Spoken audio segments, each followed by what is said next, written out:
There's a 3-year-old named Jared who seemed normal to everybody, except whenever he started attending preschool. As his mom would drop him off for the day, things seemed fine, and they seemed fine afterwards, but she started to hear reports about how Jared wasn't playing with any of the other kids. And whenever the kids would go out onto the playground, Jared would just sort of wander off in the grass by himself. Jared was lonely. And he was lonely because kids were having difficulty connecting with him, and he was having difficulty connecting with others. And that's really what loneliness is, isn't it? You see, I'm here, and you're looking at me in this room that's completely empty.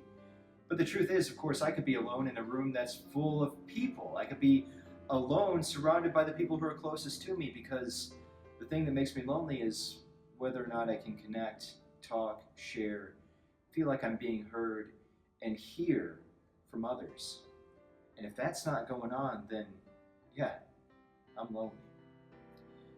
And if you're feeling the same way, then about the worst thing I could tell you is, oh, you're fine, you have plenty of friends, or look on the bright side, or some trite piece of advice like that. But we're not going to do that on Sunday. We're going to talk about what loneliness is, and that might take us to some places that are pretty tough. But in doing so, we're also going to find out what it's like to be alone. You see, we're going to learn how to be alone on Sunday. And you can take part of that right now.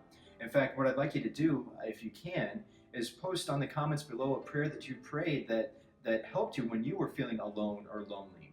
Or we'll also post a link to a secure site, and you can share that way if you prefer to do it maybe anonymously. But maybe a prayer that you've prayed can help.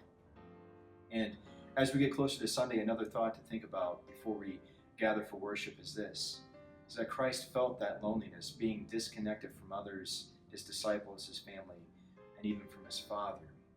And in that Lord who suffered like we do, we always have one who connects with us.